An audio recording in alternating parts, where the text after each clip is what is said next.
নমস্কার বন্ধুরা, আশা করি তোমরা সবাই ভালো আছো। আর আজকে তোমাদের সাথে আমি যে রেসিপিটা শেয়ার করব, তোমরা যদি একবার বানিয়ে খাও তাহলে কিন্তু সারা বছর এই আলুর তরকারির স্বাদটা ভুলবে না।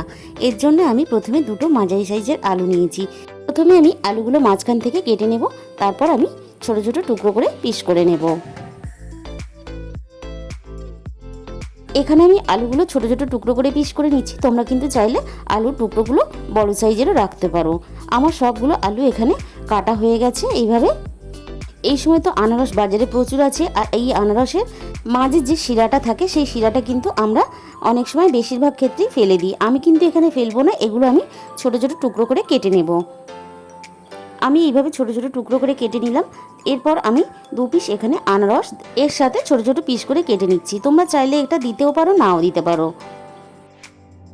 আমি সবগুলোই ছোট ছোট টুকরো করে পিস করে কেটে নিলাম, দেখতেই পেলে। এবারে আমি এখানে নিয়েছি 100 গ্রাম পরিমাণ পনিরগুলো আমি একইভাবে ছোট ছোট টুকরো করে পিস করে নেব। আজকের রেসিপিটা তোমাদের যদি ভালো লেগে থাকে ভিডিওতে অবশ্যই একটা লাইক করো আর প্রচুর প্রচুর শেয়ার করো। আর আমার পরিবারে যে সমস্ত নতুন বন্ধুরা আছো তাদের যদি ভালো লেগে থাকে আমার এই রেসিপিটা, তাহলে অবশ্যই আমার চ্যানেলটাকে সাবস্ক্রাইব করে নিও। এখানে আমার পনিরগুলো খুব ভালো করে কাটা হয়ে গেছে। এবারে আমি কড়াইয়ের মধ্যে দিয়ে দিলাম অল্প একটু সাদা তেল। আগে থেকে একটু আমার সাদা তেল ছিল কড়াইয়ের মধ্যে, তাই একটু অল্প দিয়ে দিলাম। আর ফোড়নে দিয়ে দিলাম অল্প একটু কালো সর্ষে। এবারে আমি কেটে রাখা আলুগুলো দিয়ে দিলাম।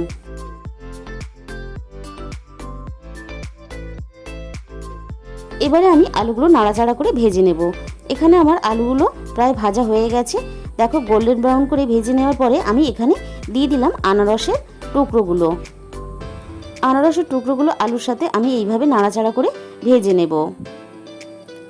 এবারে এখানে আমি দিয়ে দিলাম স্বাদ মতো লবণ দেওয়ার পরেও আমি আবারও একটু নাড়াচাড়া করে মিনিট 5 জন্য ভেজে নিলাম। আলু আর আনারস ভাজার পরে আমি এখানে দিয়ে দিলাম আদা বাটা। আদাটা সব কিছুর সাথে আমি মিনিট 2-3 এইভাবে ভেজে নেব, কাঁচা গন্ধটা চলে যাওয়া পর্যন্ত। এখানে আমার খুব ভালোভাবে সব কিছু একসাথে ভাজা হয়ে গেছে। এবারে একটা পেস্ট বানিয়ে নেব। আমি দেখো বাটিতে অল্প পরিমাণ জল নিয়েছি।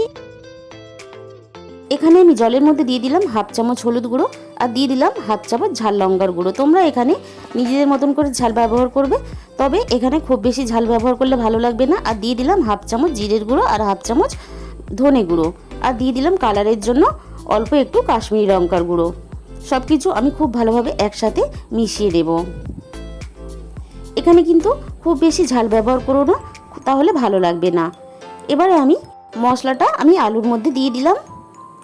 এবার খুব ভালোভাবে সব কিছু একসাথে আমি এখানে কষিয়ে দেব। দেখো আমার এখানে খুব ভালোভাবে কষানো হয়ে গেছে। আনারসের যে নিজস্ব গন্ধটা আলুর সাথে কিন্তু খুব ভালোভাবে মিশে গেছে।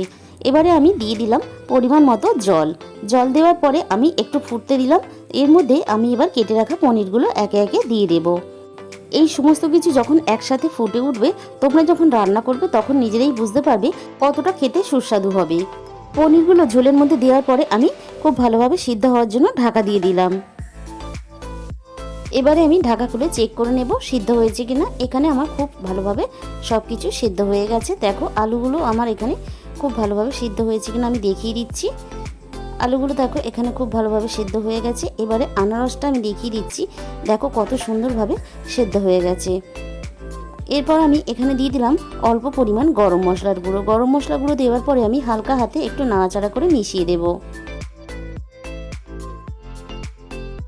আনারসের মাঝখানের অংশটা ফেলে না দিয়ে এইভাবে তোমরা একবার হলেও বাড়িতে ট্রাই করে দেখো, আশা করি তোমাদেরও ভালো লাগবে। বন্ধুরা তোমাদের একটা কথা বলে দিই, এখানে যদি তোমরা সর্ষে ফোড়ন দিতে না চাও তাহলে এখানে 5 ফোড়ন দিও, জিরে ফোড়ন দিও না। তাহলে আজকে এই পর্যন্ত, দেখা হবে অন্য কোনো রেসিপির সাথে।